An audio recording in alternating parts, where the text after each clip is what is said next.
Vá de resumos, o foco desta nossa aula rápida é dissecar os aspectos principais do direito processual penal, indo direto ao ponto. Vamos logo ao nosso primeiro subtema. Condução coercitiva no processo. A regra fundamental aqui é a seguinte: a obrigatoriedade de alguém comparecer a uma audiência depende estritamente da posição que essa pessoa ocupa no processo. E aqui já damos de cara com a primeira grande pegadinha de prova. Preste muita atenção. Ao contrário do que muita gente pensa, é perfeitamente lícito conduzir coercitivamente vítimas e testemunhas de acusação. Exatamente. Se essas pessoas forem devidamente intimadas e simplesmente faltarem sem apresentar uma justificativa, o magistrado tem amparo legal direto lá nos artigos 201 e 218 do nosso Código de Processo Penal para obrigar esse comparecimento.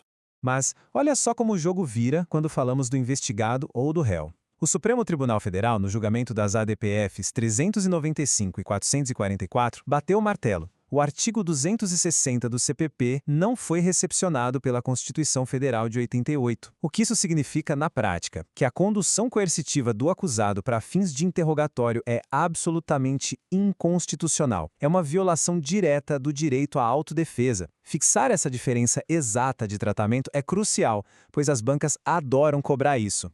Aplicação da lei processual. Avançando, nós precisamos entender como a norma funciona na linha do tempo e naqueles processos que já estão rolando. A regra de ouro aqui é a máxima latina tempus regit actum, que significa o tempo rege o ato. Isso quer dizer que a lei processual penal tem aplicação imediata. A norma nova incide direto sobre os processos em curso, só que ela respeita e valida tudo aquilo que já foi concluído sob a lei anterior. E, em resumo, o que passou está validado pela lei velha, daqui para frente aplica-se a lei nova imediatamente. Cuidado redobrado agora, porque temos mais uma pegadinha clássica. É um erro bem comum achar que os princípios gerais do direito existem só para beneficiar o acusado. Errado. Eles se aplicam de forma ampla para todos os envolvidos no processo.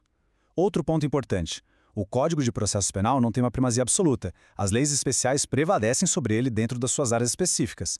E para fechar esse raciocínio, sim, é plenamente possível a gente aplicar o Código de Processo Civil de forma subsidiária para suprir lacunas.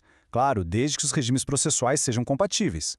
Integração e interpretação da norma. Nosso terceiro subtema vai deixar claro que aplicar o direito processual passa bem longe de ser apenas uma leitura engessada da lei. O grande protagonista dessa manobra é o artigo 3º do CPP. Ele é o dispositivo que autoriza expressamente o magistrado a usar tanto a interpretação extensiva quanto a aplicação analógica. É justamente essa ferramenta que impede a formação de lacunas legais no nosso sistema, permitindo que o juiz compreenda e aplique a norma muito além daquela leitura fria do texto. E somado a isso, temos os princípios gerais de direito, que funcionam como os verdadeiros alicerces estruturais. Essa abertura hermenêutica é essencial, turma. É o que garante que o real espírito da lei e a justiça, no caso concreto, sejam realmente alcançados, mesmo quando a gente esbarra em claras omissões do legislador. Hermenêutica e suprimento de lacunas. Mergulhamos agora nos métodos técnicos que nós usamos para extrair o verdadeiro significado das normas. Foco total neste comparativo, que é uma verdadeira fábrica de pegadinhas de prova. A diferença semântica e teórica entre buscar uma solução dentro dos limites da lei ou importar um exemplo parecido de fora dela é muito sutil. A doutrina exige um rigor cirúrgico para você separar o que é interpretação extensiva do que é aplicação analógica. Pensa da seguinte forma.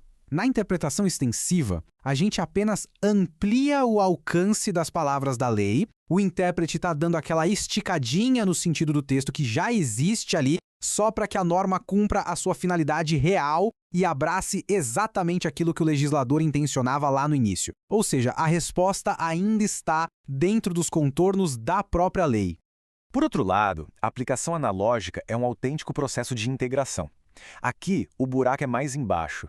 A lei é omissa, não tem previsão legal específica. O que o sistema faz, então? Ele importa um modelo de fora. A gente pega uma lei válida, criada para uma situação semelhante, e usa a lógica da semelhança para cobrir de vez aquela lacuna. Fundamentos do sistema jurídico processual. Chegamos ao nosso último subtema. E vale reforçar, dominar essas ferramentas não é um mero detalhe. É sobrevivência pura, para matar aquelas questões de altíssima complexidade. A memorização dessa tríade específica é absolutamente obrigatória na sua preparação. Interpretação extensiva, aplicação analógica e o suplemento dos princípios gerais de direito.